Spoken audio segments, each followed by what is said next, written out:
16번 우리나라의 주택금융제도에 관한 설명으로 틀린 것은 1번에 은행에서 전세대출을 받을 때 한국주택금융공사가 차입자들의 신용보증을 지원하는 제도가 있다. 요거 옳은 거죠. 한국주택금융공사에서 저당 유동화 업무만 있는 게 아니고 이렇게 신용보증 업무도 있습니다. 그 신용보증 업무 말고 또 뭐가 있어요? 주택연금 보증이 있죠. 거기 이제 5번이죠. 5번 지문. 고령자들이 보유주택을 담보로 은행으로부터 노후생활자금을 연금 형식으로 받는 보험 성격의 대출금융상품 제도가 시행되고 있다. 이것도 누가 하는 거예요? 한국주택금융공사가 하는 거죠. 근데 위에 2번이 틀린 지문이죠. 자, 2번은 저당채권 유동화 제도는 금융기관의 유동성을 감소시키는 게 아니라 증가시키는 거죠. 말이 안 됩니다. 다음에 3번 지문에 금융기관은 수취한 예금 등으로 주택담보대출을 제공하는데 이를 1차 주택저당대출 시장이란다. 1차 시장에서 대출이 이루어지죠. 이루어진 대출이 대출되는 그 자금이 공급되는 시장은 2차 시장이 되는 거죠. 다음은 4번 지문은 2차 주택저당대출 시장은 특별목적회사를 통해 투자자로부터 자금을 조달하여 주택자금대출기관에 공급해주는 자금 공급시장이죠. 자금 공급시장이 2차 시장이고요. 정답은 2번이고요. 그 다음에 27번에 한국주택금융공사의 업무로 짝지은 것은 했죠. 혹시 이거 1번과 3번 중에 헷갈리다가 1번 찍지 않으셨나요? 1번 찍었어요? 3번 찍었어요? 또 찍으면 꼭 틀려요. 3번이 정답이 3번이. 제대로 찍었나요? 다른 분들은? 자, 그게 보세요. 일단 기억이 들어가야 되잖아요. 주택저당채권 유동화제도 미연이 들어가야 돼요? 가면 안 돼요? 주택도시기금 관리는 주택도시보증공사에서 하죠. 주택도시보증공사 있잖아요. 주택도시보증공사가 하는데 그게 이제 주택도시보증공사가 이제 관리기관이에요. 관리기관인데 그 직접 관리하는 게 아니라 위탁해서 관리를 해요. 그 총괄해서 수탁해서 하는 은행이 우리은행. 여러분들 주택청약 종합저축 가입돼 있지 않나요? 그거를 총괄해서 하는 은행이 우리은행이에요. 그리고 그걸 이제 우리은행에서만 가입하는 게 아니거든요. 그거를 이제 취급하는 다른 일반 수탁 기관들이 있어요. 거기에서 이 주택도시기금을 위탁받아서 누가 위탁하고요? 주택도시보증공사가 위탁해서 그렇게 관리하고 있습니다. 그 다음에 디귿의 토지은행 계정관리. 자, 요거는 누가 하는 거예요? LH공사 하잖아요. 오늘 11번 문제 보세요. 오늘 11번 문제. 11번 문제 5번 지문을 보세요. 뭐라고 되어 있는가? 그거 다 있는데 11번에 5번 지문에 토지주택공사가 토지은행 제도, 그 토지은행 계정을 통해서 한다라고 되어 있잖아요. 디귿 들어가면 안 되죠? 맞아요, 아니요? 자, 그러면 리얼, 주택담보, 노후연금 보증 이거는 들어가야 되잖아요. 그러니까 기업과 리얼은 반드시 들어가야 되는 거죠. 다른 건 몰라도. 맞잖아요. 그럼 기업과 리얼은 반드시 들어가야 되는데 이제 문제는 어떤 게 들어가야 되느냐 말아야 되느냐 이것만 하면 되는 거 아니에요. 근데 이제 미음에서 주택저당채권 또는 학자금 대출채권의 평가 및 실사라고 되어 있잖아요. 평가 및 실사. 그러니까 이게 SLBS를 발행하는 게 아니라 평가 및 실사 업무는 한다고요. 그 발행하는 업무는 한국장학재단에 위탁해서 처리를 하고는 있는데 그 학자금 대출 채권의 평가 및 실사 업무는 한국주택금융공사가 하고 있다고요. 그래서 3번이 정답이고요.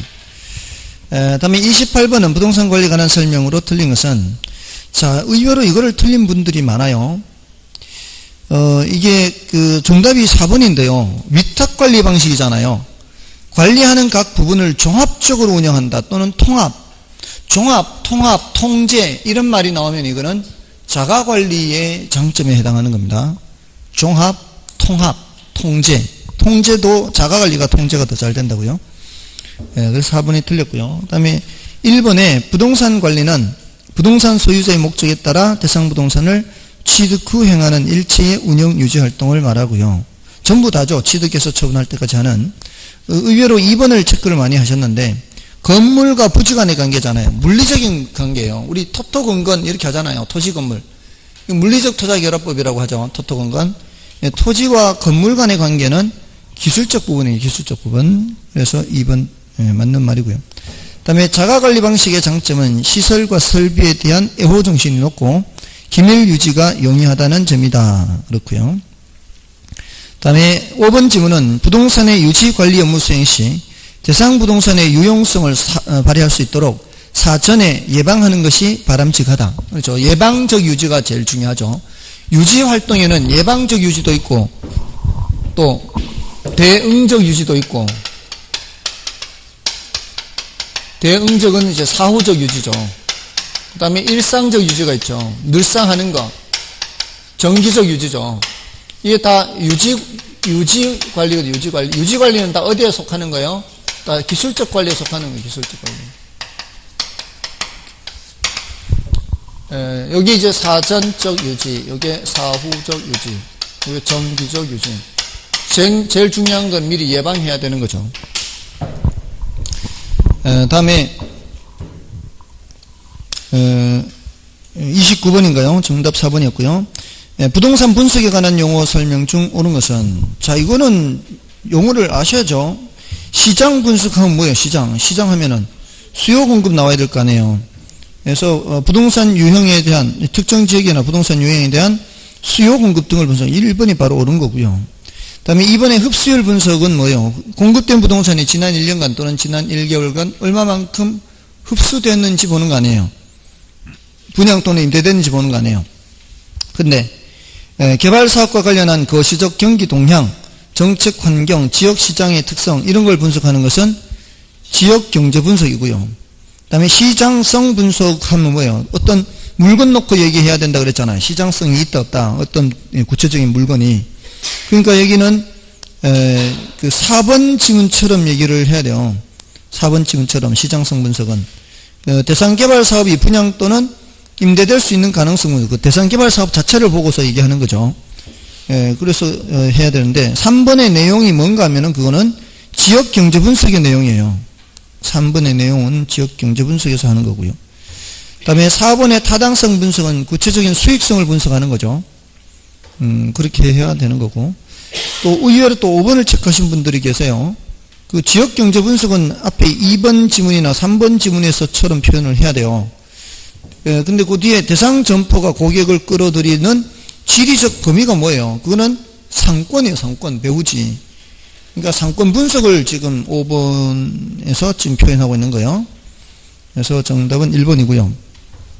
다음에 30번은, 이 30번은 이거 틀리면 안 되는 거예요. 이거는 워낙 많이 예를 했었는데, 일단 1번의 신차지 방식, 차지 방식이죠. 차지 방식은 땅을 빌려서 개발하는 거 아니에요. 근데 그 땅을 빌리면은 그 토지 사용 대가를 줘야 될 거 아니에요. 누가 줘야 돼요?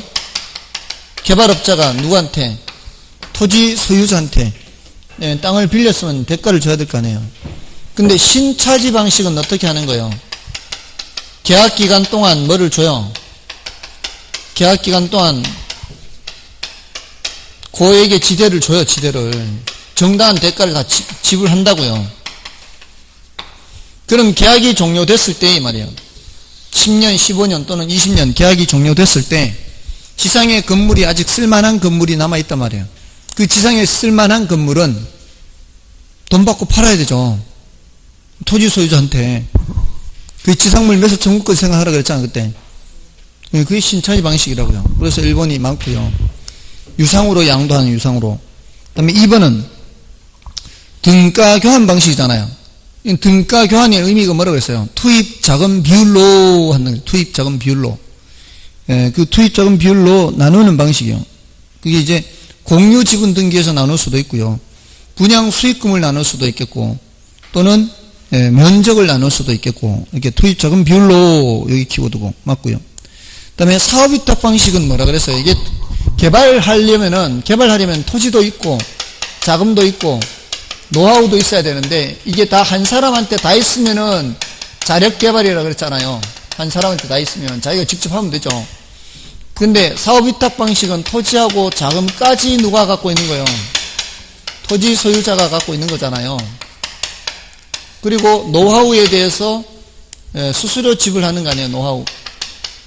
그러니까 이게 개발업자가 노하우를 제공하는 거죠. 거기에 따른 수수료를 주고요. 그러니까 이 사업의 명의가 누구 명의로 진행되는 거예요? 토지 소유자 명의로 진행되는 거예요. 그 다음에 4번에 토지를 매수하고 환지 방식을 혼합하여 개발하는 것. 조금 당연히 혼합 방식이죠, 이게. 말 그대로 혼합. 그 다음에 부동산 개발에 따른 위험은 개발업자에 의해 통제 가능한 것도 있지만 통제 불가능한 것도 있다. 당연한 얘기고요.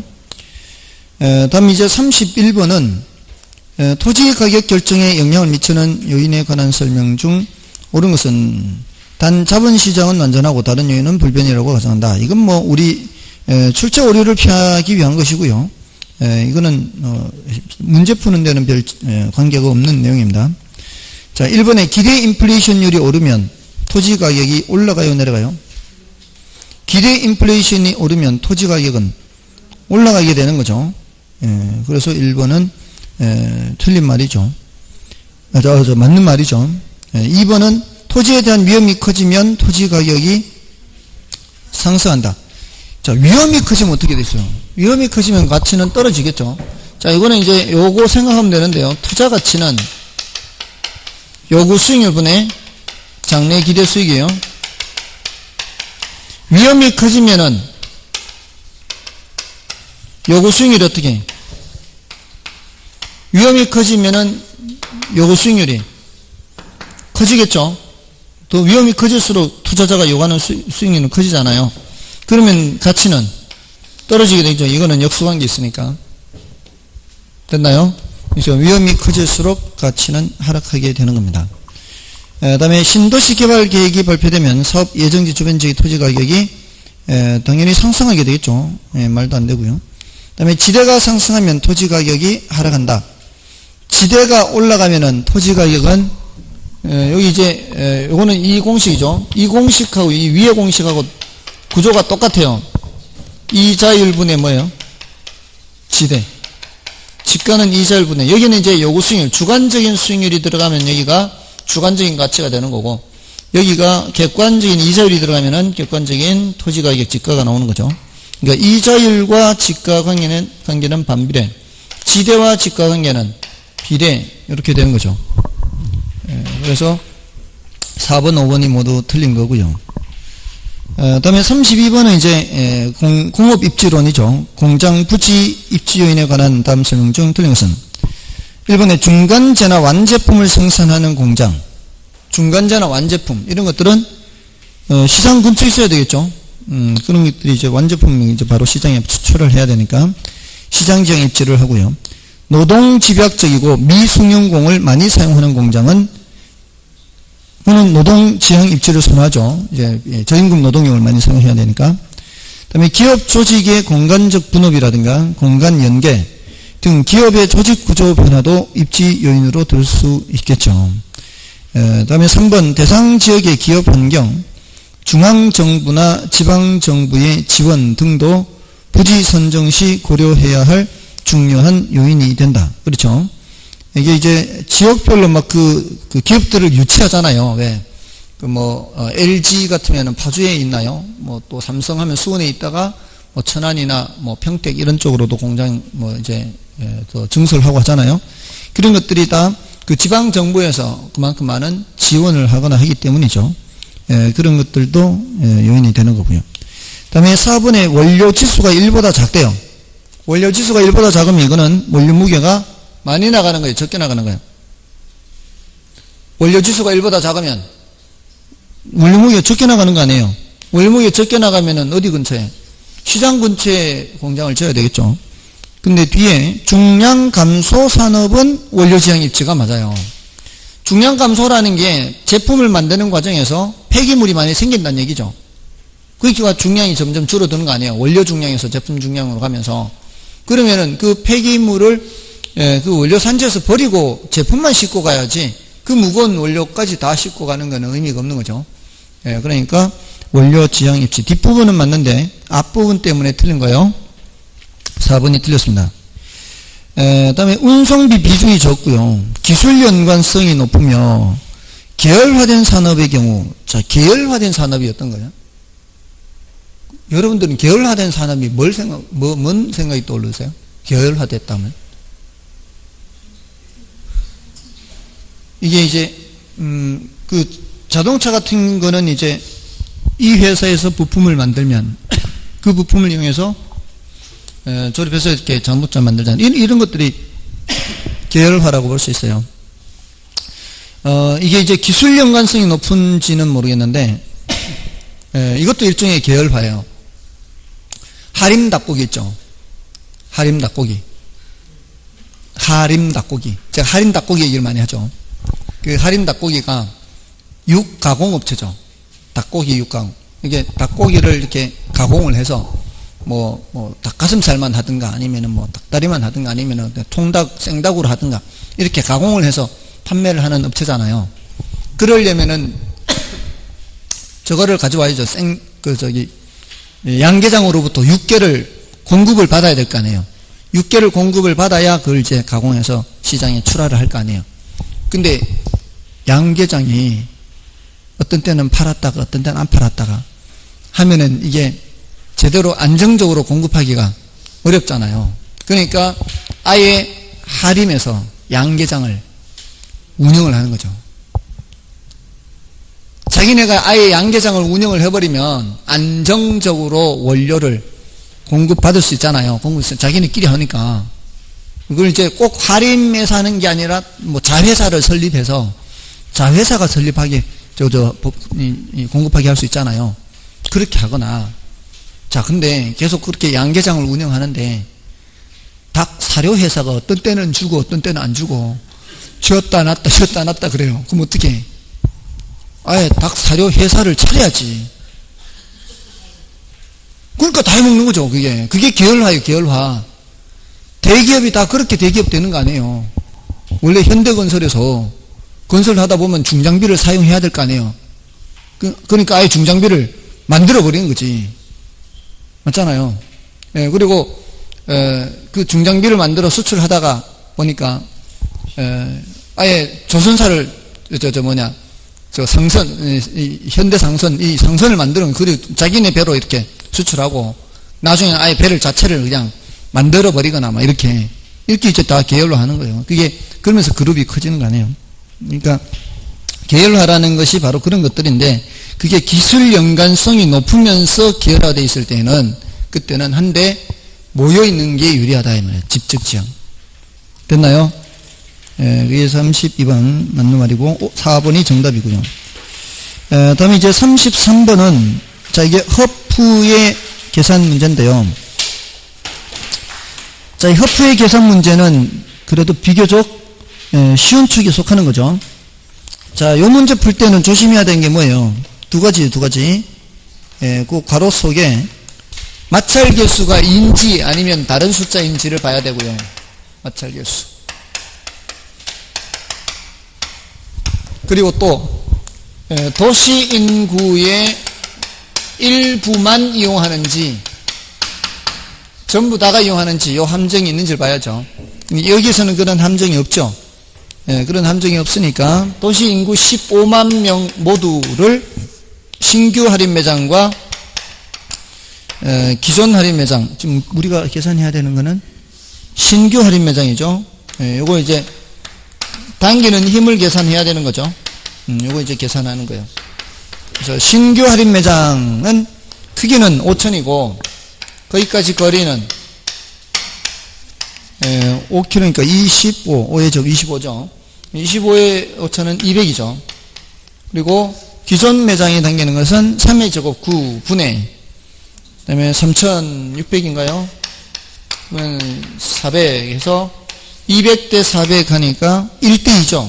그러니까 이쪽으로 한 명 가면 이쪽으로 두 명 간다. 이 소리잖아요. 전체 15만 명을 3등분 해야 될 거 아니에요. 그래서 신규 쪽으로는 5만 명, 기존 쪽으로는 10만 명. 이렇게 되니까 정답은 신규 3번이 정답이죠. 맞나요?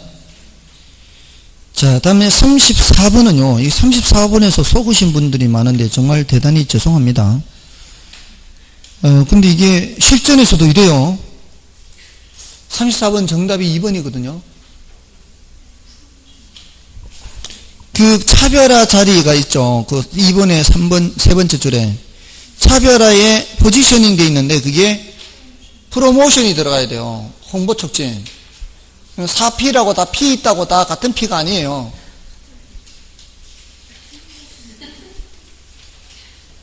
그래서 2번이 틀렸다고요. 3번이요? 차별화 맞잖아요. 그 차별화 내용에 그런 홍보하는 것도 있잖아요. 차별화 안에 홍보하는 것도 있잖아요. 차별화에 4가지 있잖아요. 차별화에 4가지 있잖아요. 차별화에. 4가지를 섞어서 차별화하라는 얘기 아니에요. 섞어서. 차별을 하더라도. 맞나요? 시장을 세분화한 후에, 타겟을 정한 후에, 그 다음에 차별화 하는데 이 차별화의 내용이 4가지다. 4가지. 차별화의 가격 측면에서 차별화, 제품 측면에서 차별화, 유통 경로 측면에서 차별화, 홍보 촉진 측면에서 차별화. 맞나요? 이런 측면에서 기존의 거와는 차이가 나게 하라는 얘기, 차이가 나게. 그래서 지금 2번이 틀린 거. 1번은 중요도가 낮은 지문이고요. 그 부동산 마케팅 전략을 수립할 때에는 거시 환경과 미시 환경에 대한 분석이 필요하다 하는데, 보통 이제 경제학에서는 거시 미시를 얘기할 때요. 미시는 의사결정 주체별로 살펴볼 때 미시라 그래요. 그러니까 소비자나 생산자, 정부, 의사결정 주체라 그래요. 또는 이제 여기 마케팅에서는 경쟁업자 이제 의사결정 주체, 또는 일반 공중, 이렇게 할 때는 미시 환경이고요. 제도적인 환경, 그다음에 경제적인 환경, 사회 문화적인 환경, 이런 걸 얘기할 때는 거시 환경을 얘기합니다. 2번에 차별화 자리에 뭐가 들어가야 된다고요? 프로모션, 홍보 촉진 들어가야 되고요. 3번에 차별화 전략은 동일한 표적 시장을 갖는 경쟁자에 대한 경쟁의 전략 수립하고, 가망 수요 집단이 뭐예요? 수요할 것이 기대되는 집단이죠. 거기에 대하여 제품의 우수성이나 적합성 등을 홍보하는 단계다. 맞고요. 그 다음에 표적 시장 선정은 먼저 세분화한 후에 하는 거죠.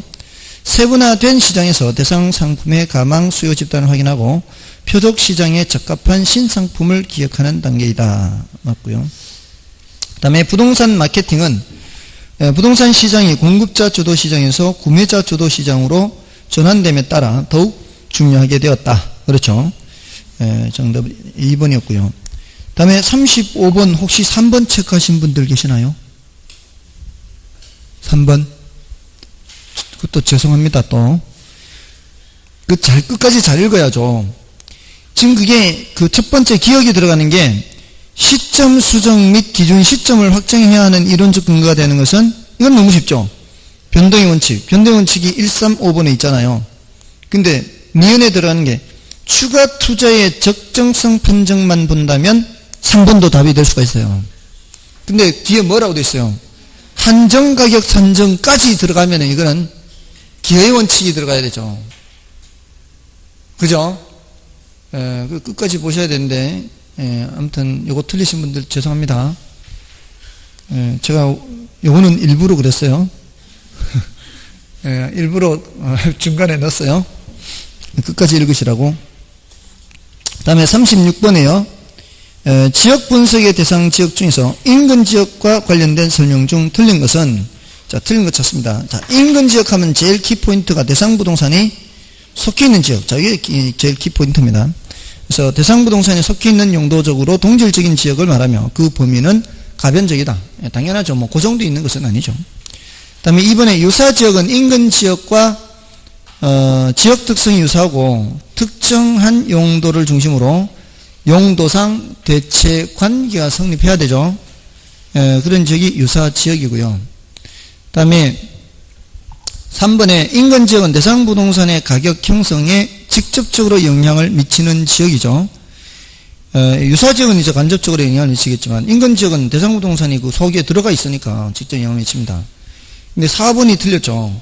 인근지역의 범위가 확대되면 될수록 사례자료 수집이 쉬워지죠. 넓은 지역에서 사례를 찾기는 쉽잖아요. 근데 뭐가 문제가 되는 거예요? 가격 수준의 판정이 곤란해집니다. 너무 넓어져 버리면은 신뢰도가 높은 가격 수준을 판정하기가 어려워진다는 거죠. 그래서 4번이 틀렸고요. 그 다음에 도시나 농촌과 같은 종합 형태의 지역 사회보다는 좁은 범위의 지역입니다.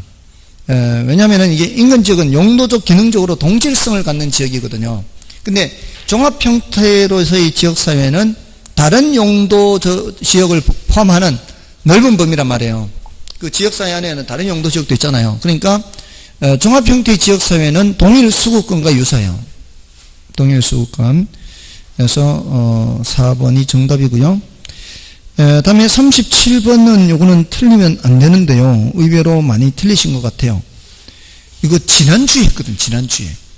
정답이 몇 번이에요? 1번에 1번. 지난주에 수익환원법 하면서 수익환원법은 뭐 나누기 뭐 해서 한다 그랬어요. 수익가액 구할 때 순수익 나누기 환원율 이렇게 하지 않았나요? 순수익 나누기 환원율 해서 수익가액 구하잖아요. 근데 대부분은 환원율에 대해서 이제 내용이 많았고요. 순수익은 기억할 거 두 가지라 그랬어요. 하나는 장래 순수익이에요. 장래 순수익. 자, 여러분 가치와 가격 구별할 때 가치를 어떻게 정의해요? 장래 기대되는 편익의 현재값, 가격은 실제로 지불된 값.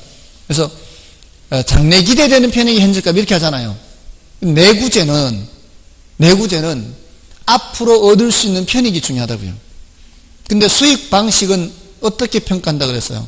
이 건물을 평가할 때, 이 건물을 지을 때 아무리 좋은 자재를 사용해도 이 주변 상권이 죽어버리면 이거 사가지고 임대료 수익을 낼 수 있어요, 없어요?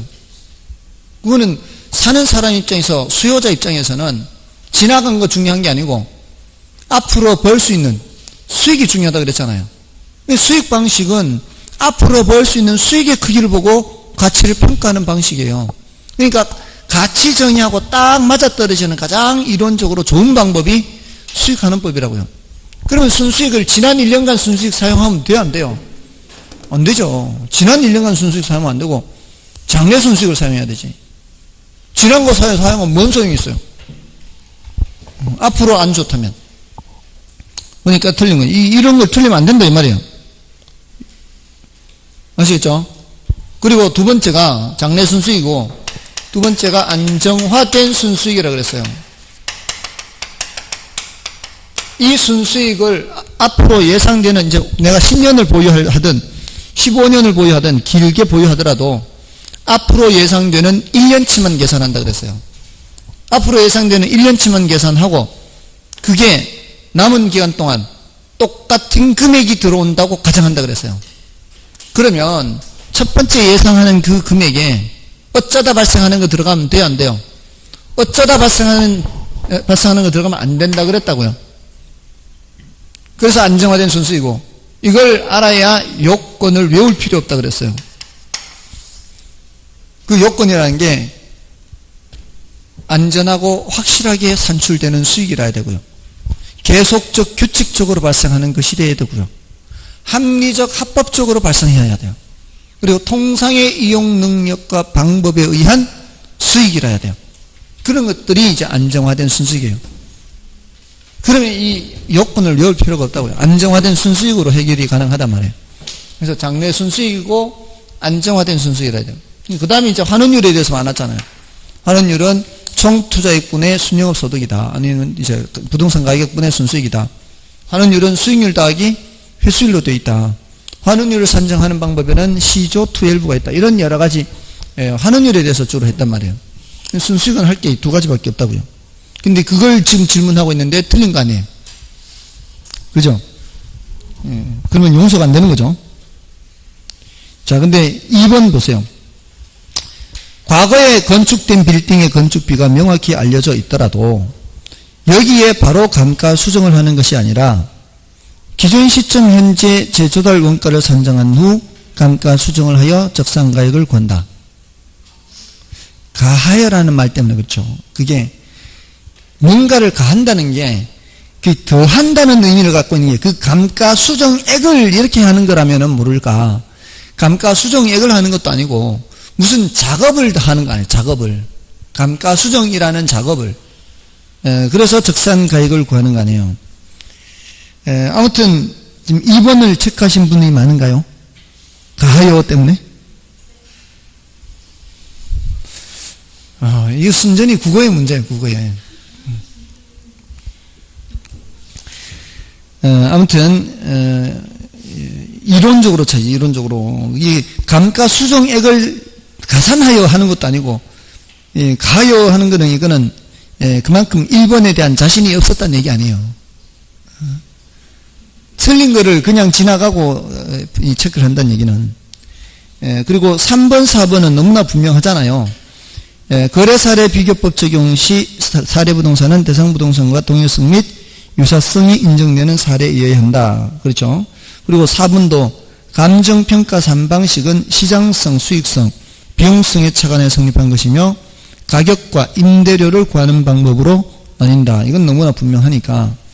그래도 지금 2번이나 5번을 찍어서 틀렸다면 그래도 용서가 되죠. 기니까. 굉장히 기니까.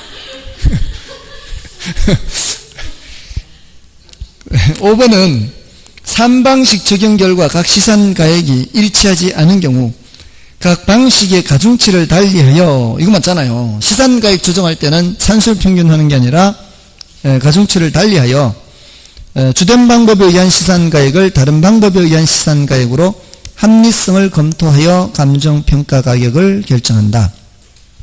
맞죠? 정답은 1번이었고요. 다음에 38번은 정액법 계산 문제죠.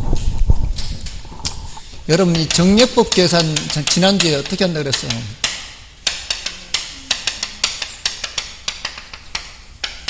일 빼기 얼마를 몇 등분해서 몇 년 경과했느냐 이렇게 하라 그랬잖아요. 몇 년 경과. 그 다음에 이제 바깥에 재조달 원가를 곱하는 거죠. 그게 지금 재조달 원가를 100%로 잡았을 때 내용연수 만료시 이렇게 남는 게 있다면 전체 그 기간 동안 총 90%가 감가되는 것이고 이 90%를 전체 내용연수 동안 똑같은 금액으로 감가를 해야 되니까 이걸 등분을 해야 될 거 아니에요. 요거는 포함하면 안 되잖아요. 여기서부터 여기까지를 몇 등분 이렇게 하는 거 아니에요. 그러니까 이 얼마를 찾기 위해서는 얘를 봐야 된다. 얘를. 그죠? 10%가 남는다 그렇게 돼 있잖아요. 그러니까 잔가율을 제일 먼저 봐야 돼요. 이 정액법 계산은. 잔가율이 10%면 여기가 뭐가 들어가는 거예요? 0.9를 해야죠. 0.9를. 90%를. 맞나요? 여기는 전체 내용연수라 그랬죠. 이게 새거예요, 새거. 이게 지금 새것의 가치란 말이에요. 그러니까 새것의 내용연수로 나눠야 돼요. 그러니까 남은 내용연수로 나누면 안 돼요. 35등분 하면 안 되고, 지나간 게 5년이 있고, 남은 게 35년이 있으니까 총 몇 등분? 40등분 했는데, 그 중에 몇 년이 지났으니까, 5년이 지났으니까, 이렇게 떨어뜨리면, 이제 5년 지난 게 계산이 되는 거죠. 근데 그게 100%에서 떨어뜨려야 되기 때문에, 1에서 빼는 거예요. 100%가. 여기 1이에요. 그리고 이제 옆에 밖에 재조달 원가 200만 원이 150제곱미터 있으니까 3억이 되는 거죠. 요것만 계산하면은 감가 수정이익이 되는 거예요. 이거 생각하지 말고 요것만 하면 감가 수정액이 되는 거고 1 빼기부터 하면은 이제 적산가액이 다 되는 거고요. 요거 계산할 때도 1 빼기 0.9를 먼저 하면 안 된다 그랬죠? 요걸 먼저 해야 돼요. 이쪽을 0.9 나누기 40 곱하기 5를 먼저 물론 이제 공학용 계산기로 가로까지 하면 다 뭐 관계없는데 아무튼 이거 0.9를 4등분하면 어떻게 해요? 반의 반이잖아요.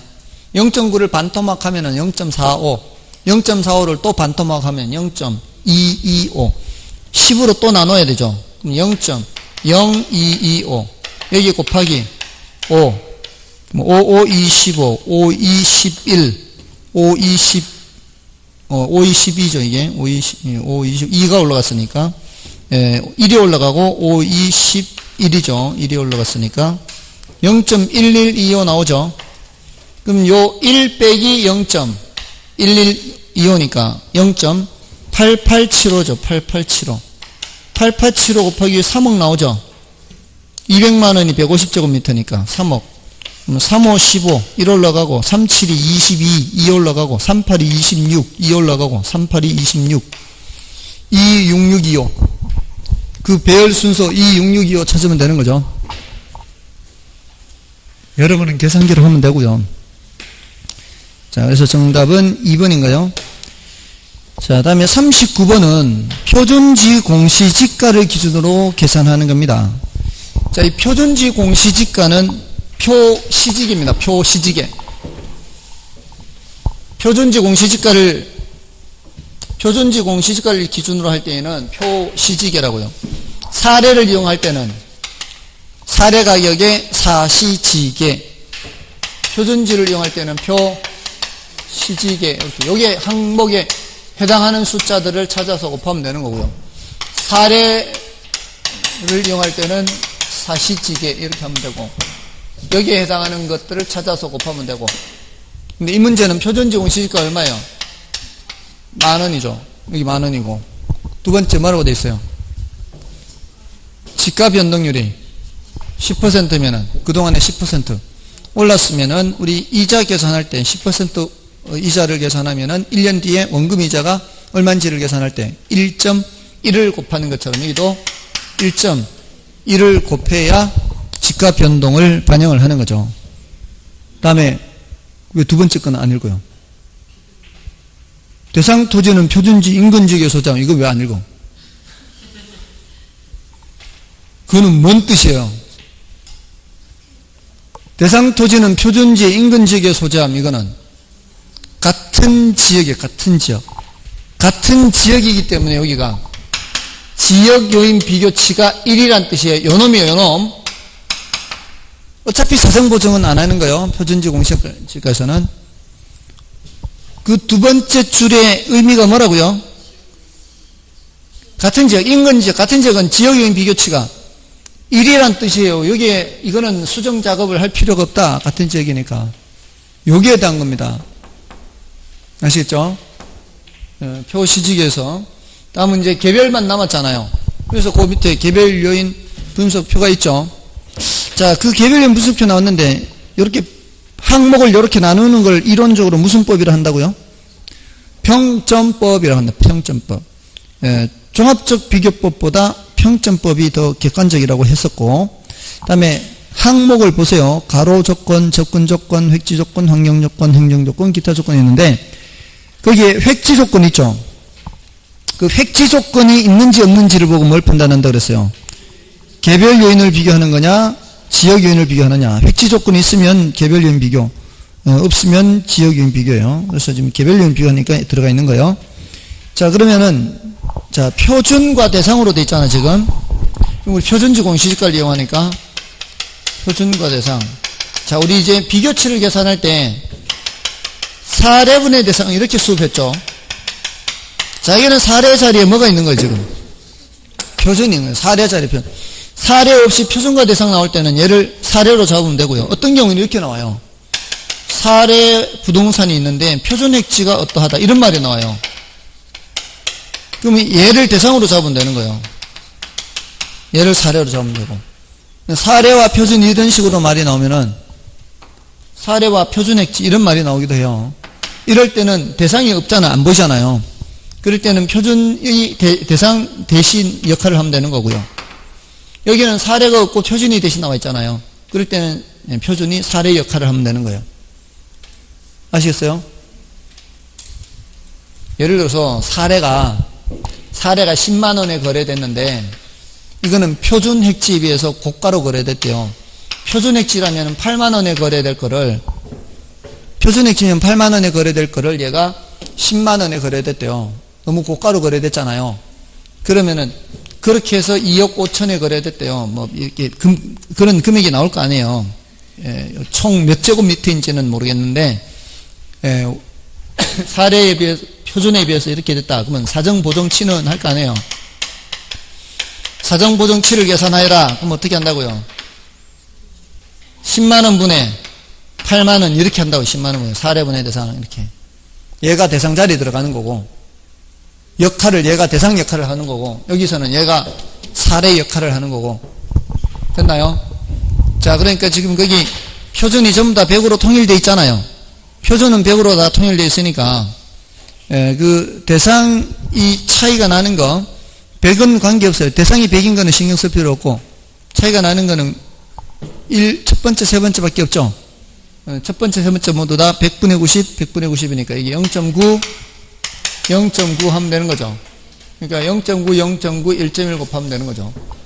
99, 81에다가 1.1을 곱하면 891 나오죠. 891.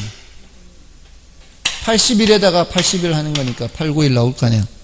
그럼 배열 순서가 891이에요. 만원 곱해봤자 어차피 배열 순서는 그대로니까. 맞나요? 그러니까 저 항목을 찾아내는 것까지만 하면 되는 거예요. 시점 수정치가 1.1, 개별 요인 비교치가 0.9 곱하기 0.9. 그 다음부터는 계산기가 하니까. 그러니까 계산기 들고 가야 된다고요. 계산기를 지금 미리 장만하세요. 미리 장만해서 계산기가 익숙해야 됩니다. 핸드폰으로는 안 돼요. 핸드폰 반납해야 돼요. 시험 칠 때는 딱 이 전원 오프 해가지고 전원 오프하라고 하면은 오프를 해야 되는데 꼭 안 그런 사람들이 있어. 무음으로 해놓거나 막 이렇게 난데 그게요 무음으로 해놔도요 경우에 따라 막 알람 설정해 놓은 사람이 있어요. 자기도 모르게. 그럼 알람 설정해 놓으면 알람은 울어요. 무음으로 해놔도. 그러니까 끄라면 꺼야지.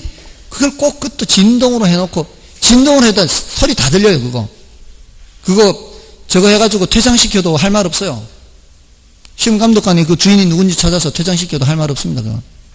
그러니까 끄라면 끄는 거예요. 그냥 끄고 계산기로 하면 되는 거예요. 왜 굳이 시키는 데도 안 하고. 그런데 사소한 데에서 목숨 걸어 1년 동안 공부했는 거 그냥 다 날아가는 거예요. 자, 아무튼 5번이 정답이고, 자 40번은 물건별 평가죠. 자, 물건별 평가인데 의외로 이걸 틀린 분들이 많아요. 이거 틀리면 안 되죠. 이건 너무 간단한 건데. 자, 1번은 공장재단이잖아요. 공장재단의 평가는 개별자산 평가액을 합산해서 하죠. 이게 원칙이라 그랬잖아요. 근데 계속 수익이 예상되는 경우 했잖아요. 기업 활동과 관련되는 것은 대부분 수익 방식이라 그랬죠. 근데 공장재단은 원칙적으로 개별자산 합산 그리고 계속 수익이 키워드잖아요. 그럴 때 일괄해서 평가할 때는 무슨 법? 수익헌업법이고, 과수는 무슨 법? 거사비잖아요. 거사비. 근데 토지는 어떻게 해야 돼? 토지는 공시지가 기준법 아니에요? 여기 공시지가 할 때 뭐가 생략되어 있는 거예요? 표준지가 생략되어 있는 거죠. 개별 들어가면 돼요, 안 돼요? 개별 들어가면 안 된다고. 표준지 공시가. 이게 원칙인데 적정한 실거래가가 있을 때는 어떻게 해요? 적정한 실거래가가 있을 때에는 거사비죠. 거사비.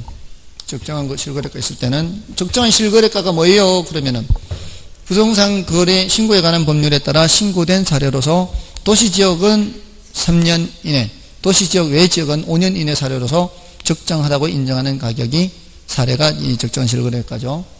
그 다음에 건물만 거래하는 경우 많지 않다 그랬죠. 그래서 얘는 무슨 법? 원가법이고, 토지 건물을 함께 거래하는 경우는 많다 그랬죠. 그래서 얘는 무슨 법? 거사비. 이제 일괄하는 거죠. 일괄. 살림은 어떻게 한다 그랬어요? 살림은 살림은 구분해서 평가하는 게 원칙이죠. 구분인데 산지와 임목으로 구분해서 평가하는데 산지는 땅이고 공시지가 기준으로 가면 되고 임목은 거삽이죠. 얘네들을 일괄할 때는 이것도 거삽이. 임목 중에 어린 나무 소경목님은 이거는 원가법이죠. 과수원 뭐고요? 거삽이. 동산, 자동차, 임대료 다 이제 비교 방식이에요. 얘는 이제 임삽이죠. 임대료는 임대사례 비교법. 이거는 비교 방식은 비교 방식이라도 요놈하고 땅하고 요놈만 이제 공시지가 기준 임대사례 비교. 나머지는 전부 다 비교 방식인데요. 예외가 2개가 있죠. 건물 여기에서 설명해 소경목님 원가법이죠. 그리고 수익 방식에서 조금 전에 공장재단 했고요. 광업재단, 어장 이런 것들이 전부 다 무슨 법? 수익하는 법. 무형의 자산 전부 다 뭐예요? 수익하는 법. 그러니까 영업권, 특허권, 실용신앙권, 의장권, 상표권 이런 것들 다 수익하는 법이에요. 그리고 마지막 원가 방식. 원가 방식. 이 기계류로서 준부동산 중에 자동차는 거래가 많죠. 근데 건설기계, 항공기, 선박 이런 것들은 거래가 별로 없죠. 기계류로서 이런 것도 준부동산이죠. 근데 건설기계, 항공기, 선박 이런 것들은 원가법이죠. 다만 선박은 구분해서 평가를 하죠. 선체, 기관, 의장 이렇게 구분해서 평가를 합니다. 구분평가가 2군데 나오죠. 이게 산림의 구분평가 나오고 또 어디에? 선박의 구분평가가 나옵니다. 그래서 3번이 정답이고 나머지는 다 옳은 거죠. 됐나요? 자, 여기 틀린 것들을 찾아서 그 기본서나 요약집하고 해당되는 주제를 찾아서 이렇게 체크를 하셔야 됩니다. 그래서 앞으로 다시는 틀리지 않도록 그렇게 준비를 해야 되겠죠. 한번 풀었던 것을 또 틀린다는 건 굉장히 어리석은 거죠. 그거보다 어리석은 게 없어요. 그죠? 자기가 틀렸다라는 것을 이제 확인을 했으면 그걸 이제 모른다는 얘기인데 그것이 다음에 또 출제됐는데 틀렸다는 것은 정말 어리석기 짝이 없는 겁니다. 그러니까 다시 틀리지 않도록 계속 준비를 해야 돼요. 계속 머릿속으로 생각하고 그러면은 반드시 합격할 수밖에 없습니다. 자, 아무튼 오늘은 여기까지 하고요. 다음 주에 뵙겠습니다. 애쓰셨습니다. 감사합니다.